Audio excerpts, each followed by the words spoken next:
आम आदमी पार्टी को किस तरह से गंभीरता से ले रहे हैं, क्योंकि आप तो दिल्ली में ही मैंने तो आपसे कहा कि आम आदमी पार्टी के साथ सबसे बड़ी समस्या जानते हैं क्या है? आज जो कुछ वो कर रहे हैं, हाँ, ये राजनीति का विषय नहीं है, ये राजनीति में विश्वसनीयता के संकट का विषय है। हम 1980 में भाजपा बनने से पहले जनसंघ के जमाने से 1951 से 71 वर्षों में किसी भी वैचारिक मुद्दे के ऊपर हमने कभी अपना स्टैंड चेंज किया हो तो बताइए। यह होती है क्रेडिबिलिटी। आज जनता के मन में नेताओं के प्रति एक क्राइसिस ऑफ क्रेडिबिलिटी उत्पन्न हो गई। मोदी जी ने आने के बाद उस क्राइसिस ऑफ क्रेडिबिलिटी को खत्म किया। हमने जो जो वायदे चुनाव में किए, जनता के विकास के लिए किए हों, जन कल्याण के लिए किए हों, अथवा अपना वैचारिक दृष्टि, धारा 370 हो, राम जन्मभूमि का विषय हो, 35 से हो, वो सब हमने करके दिखाया। दूसरी तरफ वो लोग हैं जो 71 हफ्ते तो छोड़िए, जिनका स्टैंड 71 दिन भी समान नहीं रहता। अब बताइए, गुजरात का प्रदेश अध्यक्ष उनका गोपाल इटालिया कहता है कि मंदिर शोषण के केंद्र हैं, धार्मिक कथावाचकों के पास मत जाओ, देवी देवताओं को किसी प्रकार का चढ़ावा न चढ़ाओ। एक चेहरा ये।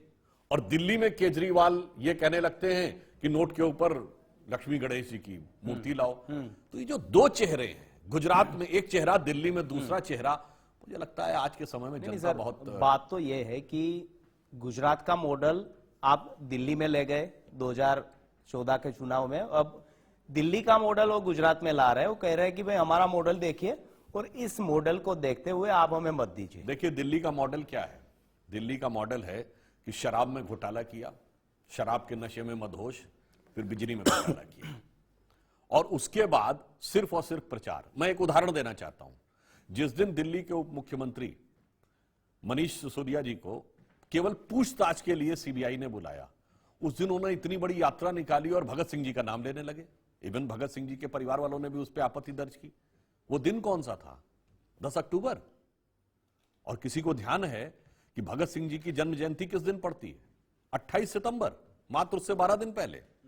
भगत सिंह जी की जन्म जयंती पर किसी भी प्रकार का कोई आयोजन, कोई यात्रा दिल्ली में देखी नहीं। भ्रष्टाचार के आरोप में जा रहे हैं तो भगत सिंह जी का नाम ले रहे हैं, केवल 12 दिन के बाद। यह होता है चरित्र का अंतर। महात्मा गांधी जी के विषय में देखें, महात्मा गांधी जी की जयंती 2 अक्टूबर को पड़ी।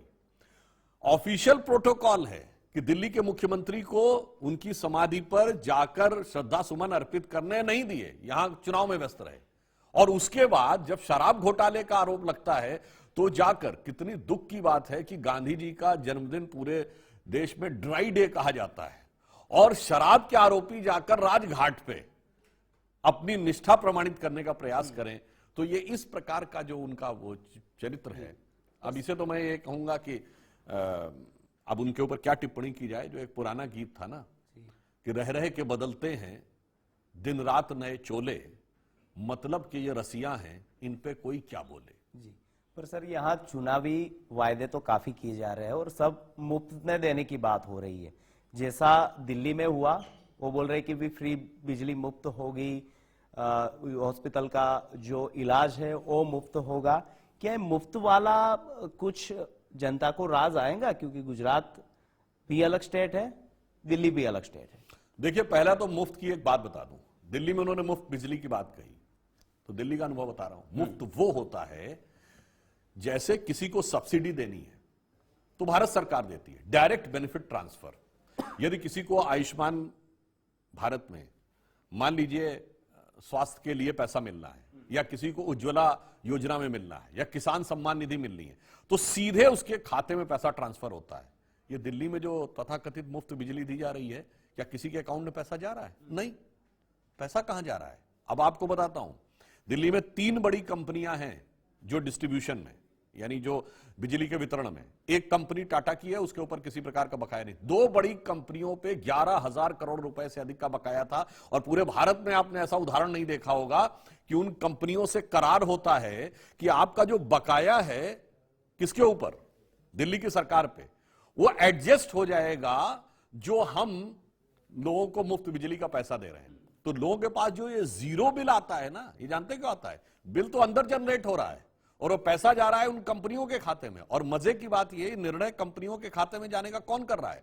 उस कंपनी के बोर्ड पे पहले दिल्ली सरकार के प्रशासनिक अधिकारी जाते थे, फाइनेंस सेक्रेटरी और पावर सेक्रेटरी, उनको हटा के अपनी पार्टी के पदाधिकारियों को भेज दिया और उन्होंने निर्णय किया कि ये सारा का सारा पैसा, तो मुझे लगता है कि मुफ्त देने से ज्यादा उन लोगों को फायदा पहुंचाने के लिए किया गया कार्य है, जिसको केवल जन कल्याण का एक आवरण या एक चोला पहनाने का कार्य किया गया। मतलब आप बोल रहे हैं कि दिल्ली में जो फ्री की नहीं, जो मैं बात है, उदाहरण वो गलत देना है। चाहता हूं। पर सर दिल्ली में। वो यहाँ पर ये कह रहे हैं कि भाई गुजरात की जनता को अन्याय हो रहा है, क्योंकि वो आप उनका दिल्ली मॉडल बता रहे हो और हिमाचल प्रदेश की जहां चुनाव है वहां पर आपने जो फ्री बिजली का जो वायदा किया वो बता रहे हैं कि भाई हिमाचल में तो बीजेपी फ्री की वायदे कर हम रही है, वो बिल्कुल भी बताना फ्री चाहते की जो रेवड़ी है वो बांट रही है। देखिए अंतर क्या रहता है, जो जरूरतमंद है उसको निश्चित रूप से मिलना चाहिए, जो हमने किया है। अगर 80 करोड़ लोगों को देश में अनाज दिया कोविड के दौरान, तो 130 करोड़ में 80 करोड़ को दिया ना जिनको जरूरत है। यदि हम आयुष्मान भारत में लोगों को मुफ्त इलाज दे रहे हैं तो 50 करोड़ लोगों को दे रहे हैं जो सबसे गरीब वाली श्रेणी में आते हैं, जिनको आवश्यकता है।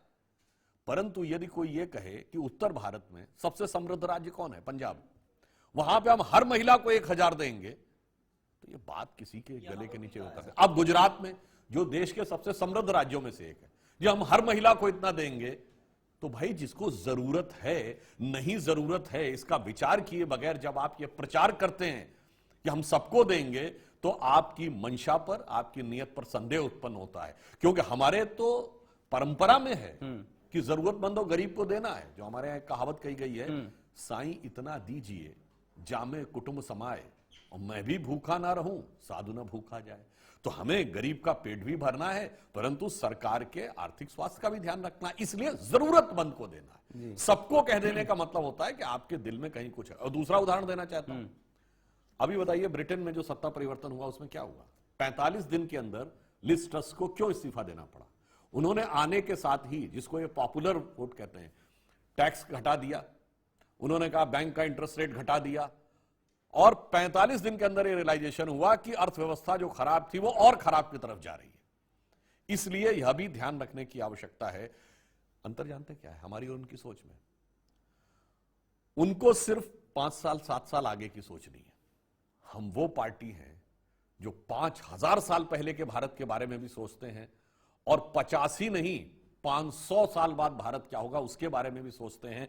तो हमारी और उनकी सोच में, हमारी और उनकी दृष्टि में जमीन आसमान का